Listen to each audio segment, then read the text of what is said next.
living, breathing creature of Allah. وہ تو ایک عالم امر کی شے ہے. آپ صلی اللہ علیہ وسلم نے حضرت جبریل علیہ السلام کو 2 بار اپنی اصلی حالت میں دیکھا ہے اور دونوں ہی دفعہ کا ذکر قرآن میں کلیئرلی موجود ہے. پہلی بار جب آپ صلی اللہ علیہ وسلم پر دوسری وحی نازل ہوئی یا ایھا المدثر، اور دوسری بار عند سدرۃ المنتہی الاسراء والمعراج یعنی شب معراج کے موقع پر، جس کے بارے میں قرآن میں آتا ہے وَلَقَدْ رَآهُ بِالْأُفُقِ الْمُبِينِ، بے شک انہوں نے اس کو افق مبین پہ بھی دیکھا تھا. سبسکرائب.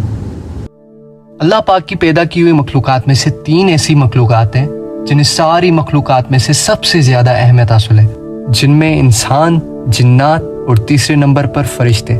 ان سب کو اللہ کی عبادت کے لیے پیدا کیا گیا ہے، جن میں صرف انسانوں اور جنات میں نفس پرستی اور خواہشات رکھی گئی ہے تاکہ اللہ ان کی آزمائش لے سکے. لیکن فرشتے ایک خاص مخلوق ہیں جنہیں اللہ پاک نے صرف اپنی عبادت کے لیے پیدا کیا ہے، جو اللہ کے حکم کے سوا کچھ بھی نہیں کر سکتے.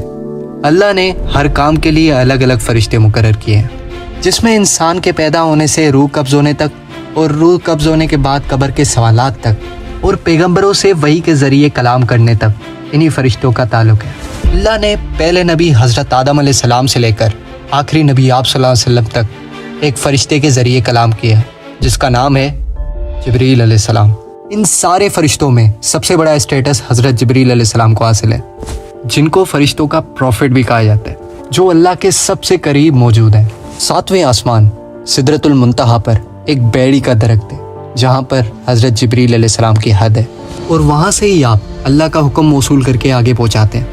تو آپ صلی اللہ علیہ وسلم سے اللہ نے جبریل علیہ السلام کے ساتھ کلام کیا، جو کبھی کبھار تو انسانوں کی شکل میں آپ صلی اللہ علیہ وسلم کے سامنے آتے تھے اور ان کو اللہ کا پیغام دیتے تھے، جو ہم پچھلی ویڈیو میں ڈسکس کر چکے ہیں. Check video link in description. تو آپ صلی اللہ علیہ وسلم نے اپنی پوری زندگی میں حضرت جبریل علیہ السلام کو ان کی 2 بار اصلی حالت میں دیکھا، مطلب دا ریئل فیس آف جبریل علیہ السلام. پہلی بار پہلی وحی نازل ہونے کے بعد جب آپ صلی اللہ علیہ وسلم غار حرا میں 1 مہینے کا اعتکاف کمپلیٹ کرنے کے بعد وہاں سے اترے، اور جب آپ صلی اللہ علیہ وسلم ایک وادی کے درمیان پہنچے تو آپ کو ایک آواز آئی، یا محمد. اس پر آپ صلی اللہ علیہ وسلم نے اپنے آگے پیچھے دائیں بائیں نظر گھمائی تو آپ صلی اللہ علیہ وسلم کو کوئی نظر نہیں آیا. تو پھر سے آپ آگے بڑھے تو پھر سے آپ کو ایک آواز آئی، یا محمد.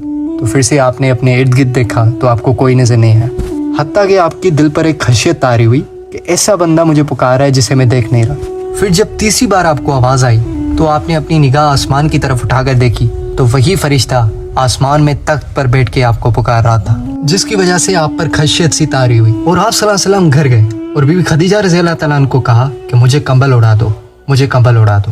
اور حضرت خدیجہ نے ان کو کمبل اڑایا اور آپ صلی اللہ علیہ وسلم پر پانی ڈالا.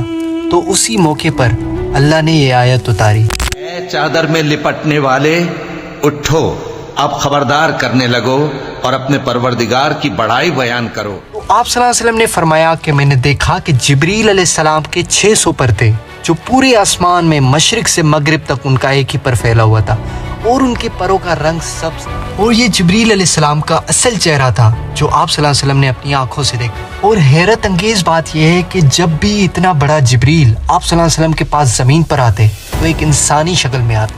دوسری بار معراج کے موقع پر اللہ پاک نے آپ صلی اللہ علیہ وسلم کو حضرت جبریل علیہ السلام کے ذریعے دنیا کی سب سے عظیم سیر کروائی، 7 آسمانوں کی سیر، الاسراء والمعراج. یہ اتنا عظیم سفر آپ صلی اللہ علیہ وسلم کے سب سے مشکل اور سخت ٹائم میں ہوا. آپ صلی اللہ علیہ وسلم کا بائیکاٹ کیا گیا. اس کے بعد آپ صلی اللہ علیہ وسلم کے دل کے سب سے قریب حضرت ابو طالب اور حضرت خدیجہ رضی اللہ تعالیٰ عنہ کی وفات. پھر طائف میں آپ کو تکلیف پہنچائی گئی، اور انہی سخت سچویشنز میں اللہ نے آپ صلی اللہ علیہ وسلم کو تاریخ کی سب سے عظیم سیر کروائی، 7 آسمانوں کی سیر.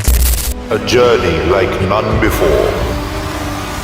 دن مکہ میں آدھی رات کو جبریل علیہ السلام آپ صلی اللہ علیہ وسلم کو براق پر مکہ سے یروشلم بیت المقدس کی طرف لے گئے.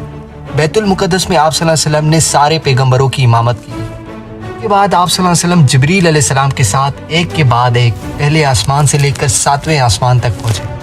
جب آپ صلی اللہ علیہ وسلم سدرۃ المنتہی کے مقام پر پہنچے تو وہاں پہ آ کر جبریل علیہ السلام رک گئے. انہوں نے کہا کہ اس سے آگے جانے کی مجھے اجازت نہیں ہے، اگر میں اس سے آگے گیا تو میرے پر جل جائیں گے. آپ صلی اللہ علیہ وسلم اکیلے اس مقام پر گئے